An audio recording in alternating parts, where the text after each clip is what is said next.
Doctor Shakawat Hossain Sayanta, ৮ August নতুন বাংলাদেশ দিবস, সেটা নিয়ে এনসিপির দুই মুখ্য সংগঠক একজন আছেন এখানে, আরেকজন হাসনাত আব্দুল্লাহ প্রতিবাদ জানিয়েছেন। হাসনাত আব্দুল্লাহ বলেছেন ৮ আগস্ট নতুন বাংলাদেশ দিবস না, ৮ আগস্ট আমাদের পরাজয় দিবস। বলেছেন ডিপ স্টেট, রাজনৈতিক দলগুলো আর কথিত সুশীল সমাজ আমাদের সাথে বেইমানি করেছে। বিএনপি কি খুশি ৮ আগস্ট নিয়ে? কারণ বিএনপির কোনো নেতাকর্মীকে আমি আসলে আমার চোখে পড়েনি, আমার চোখে নাই পড়তে পারে ৮ আগস্ট যে এই নতুন বাংলাদেশ দিবস হয়েছে এটা নিয়ে কোনো ধরনের কোনো বক্তব্য দেননি। নতুন বাংলাদেশ দিবসটা মানে বিষয়টা নিয়ে কেন বিএনপি আসলে সেই রকম কোনো কথা বলেনি সেটা জানতে চাই। নাকি বিএনপি কেবলই নির্বাচন নিয়ে সকল মাথা ব্যথা, নির্বাচন হলেই তারা খুশি? আপনাকে ধন্যবাদ এবং আমার সঙ্গে সার্জিস আলোচনায় আছে এবং যারা শুনছেন সবার জন্য শুভেচ্ছা রইল। প্রথমত বিএনপি একটা দিবস সরকার কি করলো না করলো এটা নিয়ে মাথা ব্যথা, বেশি মাথা ঘামাতে হবে এটা প্রয়োজন বোধ করে না। এইটা এত বড় কোনো ইস্যু না। বাংলাদেশে একটা গণ অভ্যুত্থান হয়েছে, গণ অভ্যুত্থানের মাধ্যমে একটি ফ্যাসিবাদ সরকারের পতন হয়েছে এবং গণহত্যা করে তারা পালিয়ে গেছে। বাংলাদেশে নতুন করে কিছু আকাঙ্ক্ষা তৈরি হয়েছে যেখানে গণতন্ত্র উত্তরণ, বাক স্বাধীনতা, মানবাধিকার এবং রাজনীতি করবার এবং রাজনৈতিক অধিকার প্রয়োগ করবার যে অধিকার সেটা যাতে মানুষ ফিরে পায় সেরকম একটা আকাঙ্ক্ষা তৈরি হয়েছে। এখন তা বাস্তবায়নের জন্য কাজ চলছে। বিএনপি ওই আকাঙ্ক্ষা বাস্তবায়নের জন্য ভূমিকা রাখার চেষ্টা করছে। আজকে আমি সার্জিসের কথা শুনে এতক্ষণ ধরে প্রায় 12-13 মিনিট ধরে শুনছিলাম। আমি নতুন সার্জিসকে দেখছিলাম।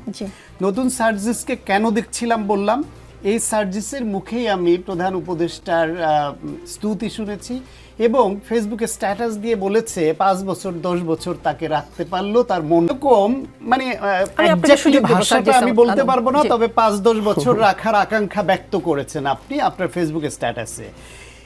সেই সার্জিস আজকে বলছে এই সরকার তাদের নিয়োগ দেওয়া নয়, অথচ প্রধান উপদেষ্টা বলছেন এই ছাত্ররা গণঅভ্যুত্থানে নেতৃত্ব দিয়েছে যারা তার প্রাথমিক নিয়োগদাতা।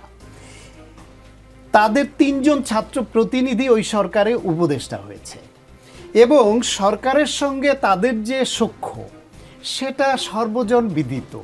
ডক্টর মোহাম্মদ ইউনূস অভিমান করেন তিনি দায়িত্বে থাকবেন না, পদত্যাগ করতে পারেন, সেটা প্রথম তাদের প্রতিনিধির মাধ্যমেই আমরা জানতে পাই। সেটা জাতীয়ভাবেও জানানো হয় না বা ওনার প্রেস সেক্রেটারি জানান না, উনি নিজে সরাসরি জানান না। এনসিপির দেওয়া যে প্রতিনিধি উপদেষ্টা বা ওনাদের দলের এখন প্রধান তিনি উপদেষ্টা ছিলেন তার মাধ্যমে জানতে পাই আমরা। বেসিক্যালি আজকে যে কথাগুলি সার্জিস বলছে এটা 3-4টা কারণ থাকতে পারে। এক হতে পারে তাদের নিয়ে সরকারের যে আকাঙ্ক্ষা ছিল যে একটা ভ্রূণ তারা তৈরি করেছে, সেটা জন্মাবে, অ্যাডাল্ট হবে, তারপর তার হাতে জমিদারির হিস্সা বুঝিয়ে দিবে, সেই আকাঙ্ক্ষা নিয়েই এনসিপি তৈরি হয়েছিল কিনা। এখন সরকার তাদের মধ্যে নতুন দরবেশ বাবার সৃষ্টি, নতুন করে তারা বিএনপির যে রাজনৈতিক কালচারে কিছু ভুল ত্রুটি এবং অগ্রহণযোগ্য উপাদান আছে সেই সব উপাদান নিয়েই তারা ছোটোখাটো একটা বিএনপির রূপে আত্মপ্রকাশ করছে। বাংলাদেশের মানুষ যে বিএনপি, আওয়ামী লীগ বা অন্য দলের রাজনীতি নিয়ে সবসময় হ্যাপি ছিল তা না, তাদের অনেক ভুল ত্রুটি ছিল বলে একটা পরিবর্তন তাদের মধ্যে চাচ্ছিল। আমরাও চাচ্ছিলাম যে এনসিপি যেহেতু রাজনৈতিক দল হিসেবে আসছে তারা এমন একটা রাজনৈতিক কালচার নিজেরা চর্চা করুক যার মাধ্যমে ওই দলগুলা প্রেশারাইজড হয় যে আমাদেরকেও জন আকাঙ্ক্ষা ধরে রাখতে হলে রাজনীতি পরিবর্তন করতে হবে। এনসিপি সেটা করতে ব্যর্থ হয়েছে। তাদের মধ্যে ওই যে বললাম সার্জিসের মতো একজন নেতা, তিনি শত গাড়ির উপরে বহর নিয়ে এলাকায় যেতে হয়, যেই কালচার বিএনপি আওয়ামী লীগের কালচার ছিল। তার দলের নেতা নতুন দরবেশ উপাধি পেয়ে শত কোটি টাকার বেশি দুর্নীতি করে দল থেকে বহিষ্কৃত হন। তার দলের নেতা দুর্বৃত্তায়ন করে থানায় ধরা পড়ার পরে থানায় আসামিকে ছাড়াতে গিয়ে বিতর্কিত হন। তার দলের নেতা নারী কেলেঙ্কারিতে জড়িয়ে দলকে হেয় করেন, ছোট করেন।